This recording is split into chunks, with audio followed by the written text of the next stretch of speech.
माता पिता की सेवा। गांव के पनघट पर चार औरतें पानी भरने आई। पानी भरते भरते वे एक दूसरे से बातें करने लगी। चारों के एक एक पुत्र थे। बातों बातों में उन्होंने अपने पुत्रों के गुणों का बखान करना प्रारंभ कर दिया। पहली औरत बोली, मेरा पुत्र बहुत सुरीली बांसुरी बजाता है। जो भी उसकी बांसुरी सुनता है मंत्रमुग्ध हो जाता है। मैं ऐसा गुणवान पुत्र पाकर बहुत प्रसन्न हूँ। दूसरी औरत बोली, मेरा पुत्र बहुत बड़ा पहलवान है। इस गांव में ही नहीं बल्कि दूर दूर के गांव में उसकी बहादुरी का डंका बजता है। ऐसा गुणवान पुत्र भगवान सबको दे।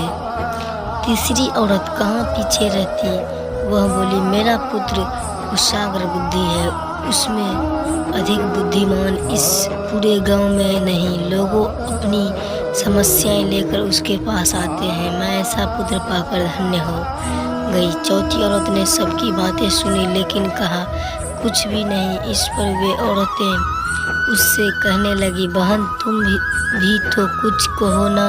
तुम्हारे पुत्र में क्या गुण है? कोई न कोई गुण तो उसमें अवश्य होगा। वह औरत बोली, क्या कहूँ बहनों, मेरे पुत्र में तुम्हारे पुत्रों की तरह कोई गुण नहीं है।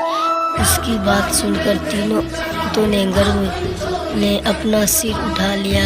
कुछ देर में सबने पानी भरने लिया और वापस जाने के लिए अपना अपना घड़ा उठाने लगी। उसी समय पहली औरत का पुत्र हाथ में बांसुरी लिए वहाँ से गुजरा। उसने देखा कि उसकी माँ पानी से भरा घड़ा नहीं उठा पा रही है, किंतु वह यह अनदेखा कर बांसुरी बजाते हुए वहाँ से चला गया। दूसरी औरत का पहलवान पुत्र कुछ ही दूर पर मुगदर घुमा रहा था। उसकी माँ कुएं से घड़ा उठाकर जैसे ही उतरी उसका पैर फिसल गया। किसी प्रकार वह संभल गई, किंतु पहलवान पुत्र अपनी माँ को नजर उठाकर देखने के बाद भी उसके पास नहीं आया और अपनी कसरत में लगा रहा।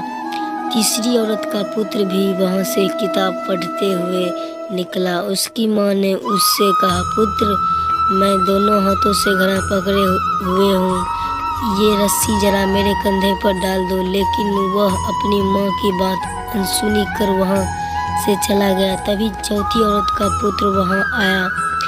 अपनी माँ के सिर पर घड़ा देखकर उसके पास गया और उसके सिर से घड़ा उतारकर अपने सिर पर रखकर चलने लगा। कुएं के पास बैठी एक बुढ़िया यह सब देख सुन रही थी। वह बोल पड़ी, मुझे तो यहाँ बस एक ही गुणवान पुत्र नजर आ रहे हैं, वही जो अपने सिर पर घड़ा लिए जा रहा है।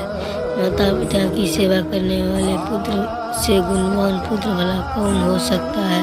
गुणवान वही है जो अपने माता पिता की सेवा करे और साथ ही सबकी सहायता के लिए तत्पर रहे।